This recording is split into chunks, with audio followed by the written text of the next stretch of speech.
Turning our attention to Cosatu now, which is striking against job losses countrywide. The Trade Union Federation says it's fighting against massive retrenchments in the public and private sectors. ENCA reporter Lindo Guhle brings us the latest from Mary Fitzgerald Square in Newtown. Lindo, good morning to you once again. You were talking to the chair of Cosatu here in Gauteng earlier, saying that some 10,000 buses expected in order to bring to a shutdown at least certain parts of this city. Is that indeed what is transpiring?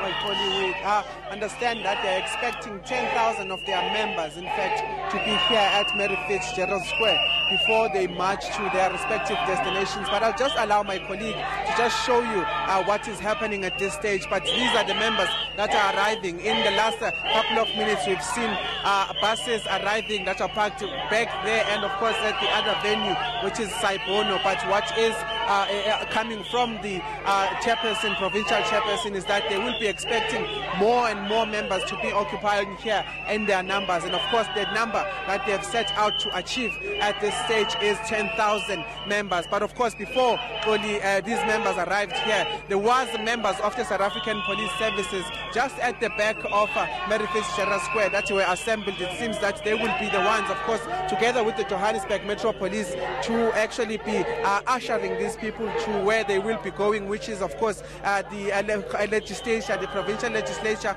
as well as the Chamber of Mines. Of course, this again is about those job losses, the concerns here of the job losses, and they're saying that they want to be included, of course, on also the talks where the government has pronounced on the unbundling of Eskom, and they're saying that what they haven't been able to get, of course, is the confidence of the ruling party in saying that they will be doing such a thing. They only heard about this now, and they're saying that they will not accept this unbundling of Eskom should they not, should there be job losses that comes with it. But you can see those placards, those messages from these protesters saying that they don't want job losses in any of the state-owned enterprises.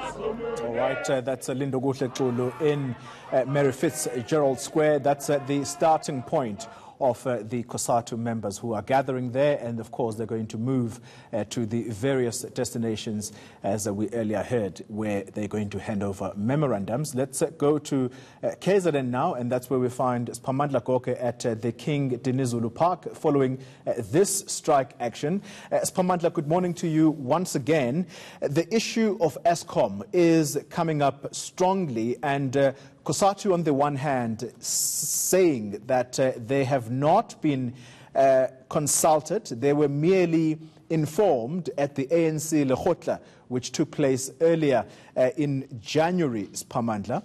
The SACP, just a moment ago, the First Deputy General Secretary, Solomon Paila, saying here that no, that's not correct. They were consulted on this unbundling issue, and this happened at the Alliance Political Council meeting. Well, absolutely, it's confusing, Oli. I can tell you that moments ago I spoke to Cosatu President Zindi Swalosi. I did ask her particularly about the latest developments yesterday following reports that Minister Godan had indicated that they will be bringing in international experts to help Eskom fix its mess. She told me that they are not basically welcoming that move. They will wait to be consulted on that move. She said to me, at the moment, she's of the view that Eskom and South Africa do not need international experts. They know the challenges of Eskom, and everyone in South Africa, including the government, knows what needs to happen to fix challenges facing Eskom. And she's adamant that they are waiting for the ANC-led government to consult them regarding the unbundling of Eskom and also other steps that will be taken moving forward to try and fix the power utility. But on the latest developments regarding bringing in international experts, she said no, they are not enthusiastic about that move, if I were to quote her directly. Spamandla, talk to us again on the issue of the turnout there. Earlier, you spoke to her saying that Cosatu is not the force that it used to be. What's the turnout expected there to be? Well, the crowds, they are building up here. You can see behind me. Perhaps allow me to step out of this shot and ask my colleague Sandile to give you just a penning shot. Numbers are increasing, but it's not what Cosatu leaders and organizers had anticipated. By this time, they had said they would have thousands of people because they are saying they want this leg of the march in KwaZulu-Natal to be one of the biggest. You would know that Cosatu President Zingiswalusi is here. She will be leading this march. So right now, the crowd looks promising, but it's not what they had anticipated it would be. And they were scheduled, they were meant to start at 9 a.m. only. I can tell you that we are way past 9. They have not started. It doesn't look like they will be starting anytime soon because I had few moments ago before starting this interview, some organizers were still calling people to say they have a challenge with transport and other logistics. They are urging those who are coordinating transport to bus in more people here. So we are delayed in Durban. We anticipate to get underway at least around 12 midday. How did she respond, Spamandla, to the concerns that the Cosatu is part of the alliance of the ANC, or that's led by the ANC? How did she respond to concerns that this alliance component is leading such a march or such a campaign at a delicate time when we're just months away from an election? What does it mean for the coherence of this alliance partnership? Her response was Cosatu is an independent labor federation which is in alliance with the ANC, but they are not conforming to anything that the ANC does.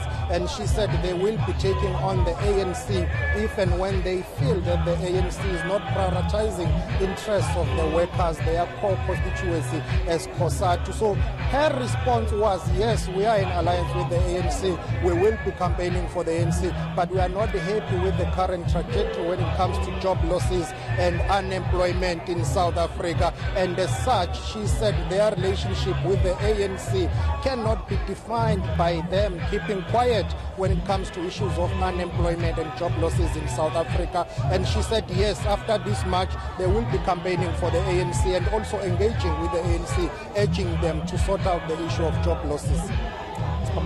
Live for us in KZN at the King Dinuzulu Park, and that's the starting point of this Cosatu march there. Let's go to Port Elizabeth now, where ENCA reporter Sandy McCowan joins us now. Sandy, good morning to you again. That particular section or that part of the country, we know that it employs a large number of workers who are employed in the components of cars, the assembling of the cars there. Are there any concerns of job losses?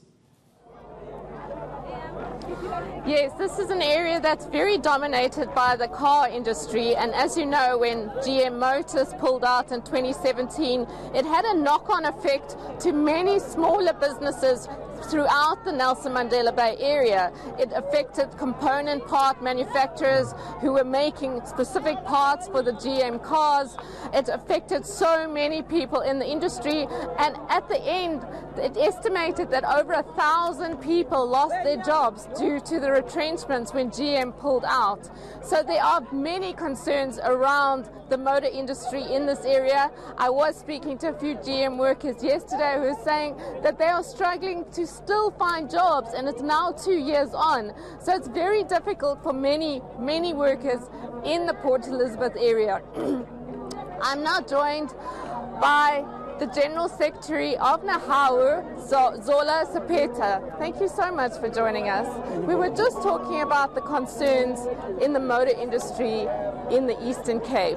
Now, another concern that people are really worried about is the possible retrenchments of workers at Eskom, which won't just affect the Eastern Cape, it's going to affect the entire country.